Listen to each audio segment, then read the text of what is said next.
بسم اللہ الرحمن الرحیم۔ پیارے بچوں، کیا حال ہے؟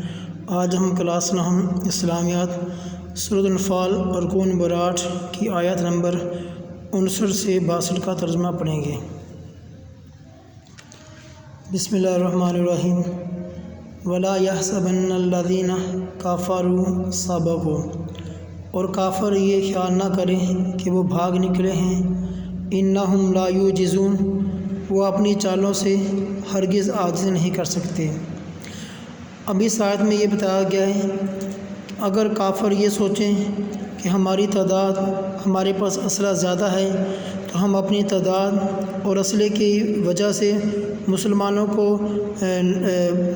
کو شکست دے دیں گے یا مسلمانوں کو عاجز کر دیں گے یا اپنی چالوں سے مسلمانوں سے بھاگ جائیں گے، فتح حاصل کر لیں گے، تو اللہ فرماتے ہیں ایسی بات نہیں ہے کہ وہ آپ کا یہ خیال کرنا، آپ کا یہ گمان کرنا مسلمانوں کو عاجز نہیں کر سکتا، کیونکہ مسلمانوں کی ہمت، ان کے حوصلے بہت زیادہ مضبوط ہیں۔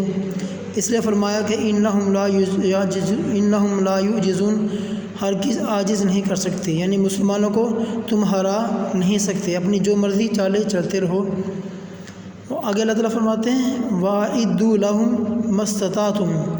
اب یہاں پر اللہ تعالیٰ مسلمانوں کو حکم دے رہے ہیں کہ اعدوا لہم ما استطعتم، کہ جہاں تک ہو سکے تم ان کے لیے اپنے آپ کو تیار رکھو، من قوت، اپنی قوت سے، ومن رباط الخیل، اور اپنے گھوڑوں سے۔ اب یہ جو لکھا ہے اعدوا لہم ما استطعتم، اس کا مطلب مفہوم یہ بنتا ہے کہ اللہ تعالیٰ نے مسلمانوں کو جہاد کا جذبہ اور شہادت کا شوق دلانے کے لیے مسلمانوں کو یہ حکم دیا جا رہا ہے کہ آپ اپنے آپ کو ہمیشہ جنگ کے لیے، جہاد کے لیے اور شہادت کے لیے اپنے آپ کو ہمیشہ تیار رکھو۔ کافر کسی بھی وقت آپ پر حملہ کر سکتے ہیں، اس کے لیے آپ کو ہمیشہ تیار ہونا چاہیے، تاکہ جب بھی کافر آپ پر حملہ کریں، آپ کی تیاری کو دیکھ کر، آپ کی قوت کو دیکھ کر، آپ کی مضبوطی کو دیکھ کر کافر اپنے ارادے کو بدل دے۔ یہ فرمایا اپنے آپ کو ان کے لیے تیار رکھو۔ اب کیسے تیار رکھنا ہے؟ اپنی قوت سے اور اپنے گھوڑوں سے۔ رباط الخیل سے مراد وہ گھوڑے ہیں جو جنگ کے لیے استعمال، پلے ہوئے مضبوط گھوڑے جو جنگ کے لیے استعمال کیے جاتے ہیں۔ آگے اللہ فرماتے ہیں کہ اس تیار رہنے کا، اپنے آپ کو تیار رکھنے کا فائدہ کیا ہوگا؟ اللہ فرماتے ہیں ترہبون بہ، تاکہ اس سے ہیبت بیٹھی رہے، یعنی خوف بیٹھا رہے کافروں کے دلوں پر۔ عدو اللہ، خدا کے دشمنوں، وعدوکم، اور تمہارے دشمنوں، وآخرین من دونہم، اور ان کے سوا اور لوگوں پر، لا تعلمونہم، جن کو تم نہیں جانتے ہیں۔ اللہ فرماتے ہیں تمہارا یہ تیار رہنا، یہ تمہارے جو اللہ کے دشمن ہیں، جو تمہارے دشمن ہیں، اور ان کے علاوہ اور لوگ جن کو تم نہیں جانتے لیکن وہ بھی تمہارے دشمن ہیں، ان کے دلوں میں تمہارا خوف بیٹھا رہے۔ اللہ یعلمہم، اللہ ان کو خوب جانتا ہے، یعنی وہ اندر رہ کر آپ سے مخالفت کرتے ہیں لیکن آپ کو ظاہر کرتے ہیں ہم آپ کے ساتھ ہیں۔ وما تنفقوا من شیء، اور جو بھی تم اللہ کی راہ میں خرچ کرو گے، یوفی الیکم، اس کا تمہیں پورا پورا ثواب دیا جائے گا، وانتم لا تظلمون، اور تمہارا نقصان نہیں کیا جائے گا۔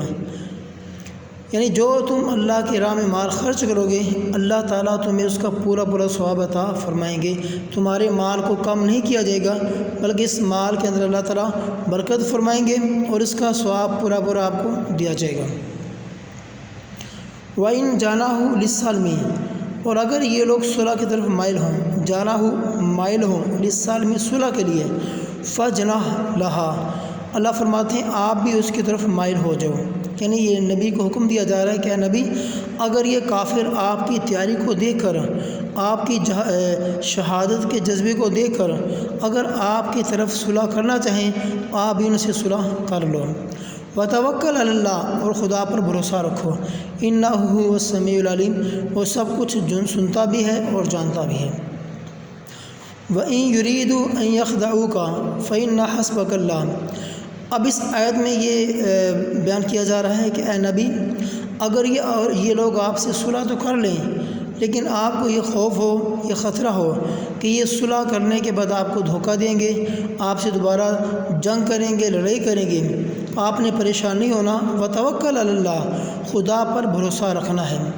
اگر فرمایا اگر یہ لوگ تم کو دھوکہ دینا چاہیں، یعنی صلح کرنے کے بعد تم سے لڑائی کر کے تمہیں دھوکہ دینا چاہیں، آپ کو فریب دینا چاہیں، فَإِنَّ حَسْبَكَ اللَّهُ، تو خدا تمہیں کفایت کرے گا، یعنی میں تمہارے لیے کافی ہو جاؤں گا، میں آپ کی کفایت کروں گا۔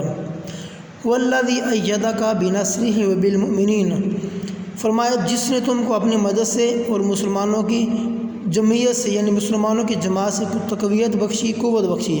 اللہ فرماتے وہی تو ہے اللہ کہ جس نے پہلے بھی آپ کی مدد کی اور مسلمانوں کو اپنی فوج کے ذریعے، اپنے لشکر کے ذریعے آپ کو قوت بخشی۔ میں وہی اللہ ہوں، اب بھی اگر یہ لوگ آپ کو دھوکہ دینا چاہیں تو میں آپ کی مدد کے لیے کافی ہو جاؤں گا۔